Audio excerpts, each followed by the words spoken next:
Hi, this is Jürgen Rasmussen. Welcome to the Provocative Hypnosis vlog. I thought I would make a quick video about how I work with clients who struggle with compulsions and addictions.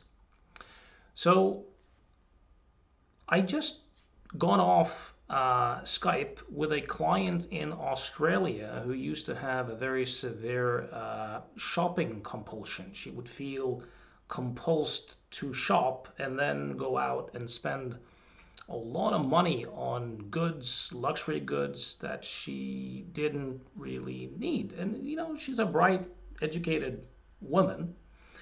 Um, and I'm very happy to report that when I spoke to her today, she reported that for the last few weeks, the shopping compulsion has been completely gone, like nothing, no urge whatsoever. The thought hardly appears, and when it does, there's really nothing on it.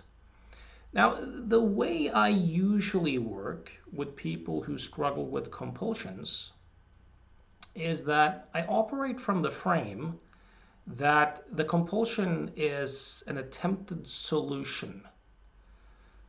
To other people, it might look like a problem, but for the person who's doing it, at the moment they're doing it, given their thinking and believing in the moment, it looks like a solution.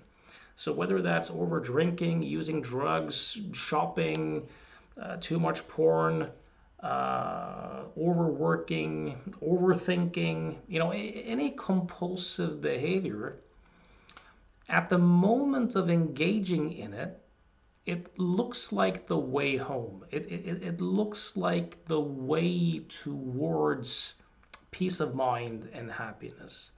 Virtually everything we do because at some level we believe that if we do this, we'll be a little bit happier. At least it looks that way in the moment.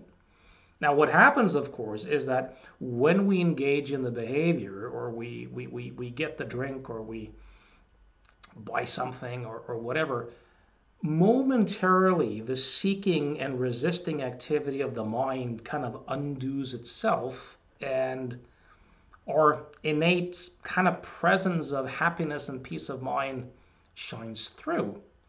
And then the mind kicks up again, the thinking activity kicks up again, and falsely attributes the happiness to the object or the activity. And off we go. So even people who are suicidal, and I've worked with a lot of people who have had suicidal thoughts. If you spend time with them and you inquire into their experience, you'll realize that the vast majority of them don't really want to die. They just want to escape the torture chamber of their own mind. They usually feel trapped and stuck and hopeless. And they want to escape the conflict or the excessive thinking and psychological pain that they're in. And given the level of pain, usually, and given that other solutions haven't seemed to work, ending their own life suddenly looks like a solution. But it's a solution again to find the way home, to find the way back to peace of mind and happiness.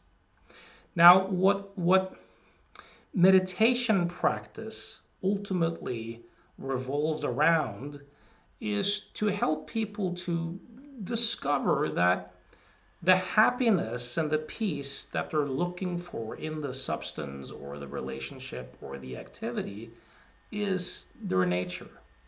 That people fundamentally are the happiness and the peace of mind that they seek.